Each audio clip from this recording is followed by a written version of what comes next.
And then, yeah, it just kind of came down to the question of the is the juice worth the squeeze? Which I obviously, as a proponent of the Olympic lifts, say yes, and he just says no.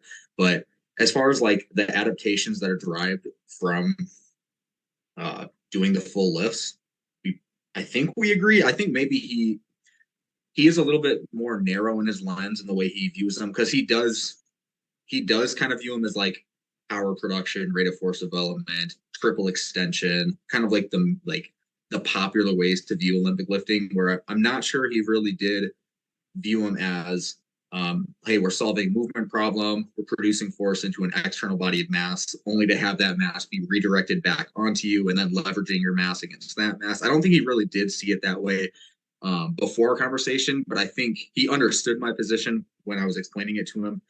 Um, so there's a lot of things that when I explained my position, he did. I don't want to say he conceded because that, but he agreed with my position on, and I kind of agreed. I agreed with him on a lot of things too. Like we talked about the slow cooking, the training process thing that I made a post about on Instagram. I just made it on Twitter too.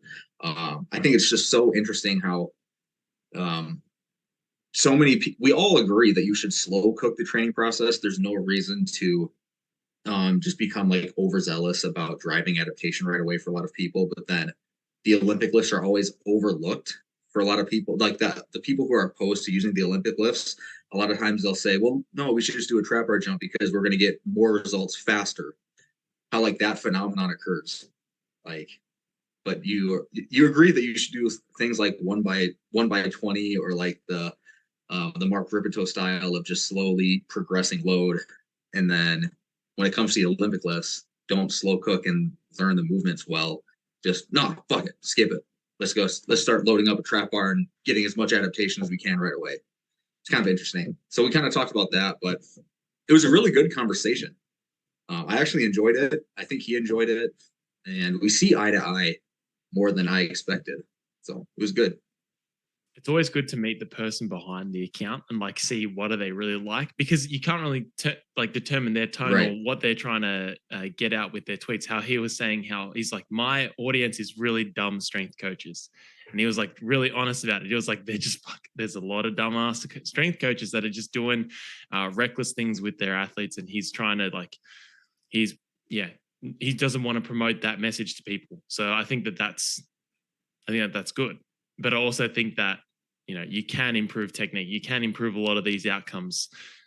But also, like, I think something that I spoke about in the mentorship this week was, as long as you have really good principles, the methods that you choose like don't really matter too much. I also like how he mentioned how like the Olympic lifts have stood the test of time. Like people are still using them for so long; they've been using them as well. So clearly, it's a good method.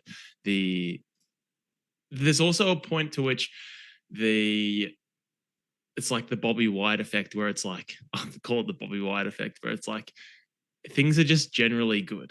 Like it's generally Right. good. You can talk about like power, force production. I just think like the Olympic lifts kind of just fit in like just generally good training, or like if you want someone to work hard, I feel like you can get that out of someone really well. Or like if someone is like an explosive athlete, or they can produce a lot of effort into a couple of reps, you get them to do the Olympic lifts, you can get them to elicit like a high level of stimulus. But then I also think like if you see these like crazy drop catches and like some of the training that like say Austin puts up, like some of the jumps and stuff like that, like have you seen someone do a snatch? It's pretty crazy. They're literally pulling the bar and flying under it. Like it's kind of like that old school. Like, yeah, you can see how a lot of coaches have been taught like, you know, triple extensions, what's important. Whereas we're like, no, cut the pull short, dive under it, like catch the bar, like try and get into those deep ranges, like get a little bit of that butt wink happening in the deep squat, and how valuable that can be. And ultimately, like as you mentioned in a video recently, it's like it makes you better at all the other lifts, it makes you better at all the other movements. Whereas if you look at, I don't know, yeah, it makes you better at the movement. So There's something about, because when you do the Olympic lifts, you produce the force, you produce this really high impulse, and then there's this period of weightlessness where you're no longer putting force into the bar, and you have to quickly get into the receiving position, whether it's in the jerk overhead, snatch overhead, clean front rack. And it's like, I think I compare the jerk to an overhead press, where the general goal is the same: get the bar from on your shoulders or under your chin overhead. But like the jerk just requires so much more like kinesthetic awareness. Produce the force quickly, get that bar accelerating, and get into that receiving position as fast as possible. Where like in an overhead press, generally it's the same task, get the bar overhead, but you have so much more room for error because you're staying connected to the bar and you're producing force. And if you produce force in the incorrect angle by a couple degrees, you can easily correct it by getting your head a little bit more forward, reaching back, shrugging a little more.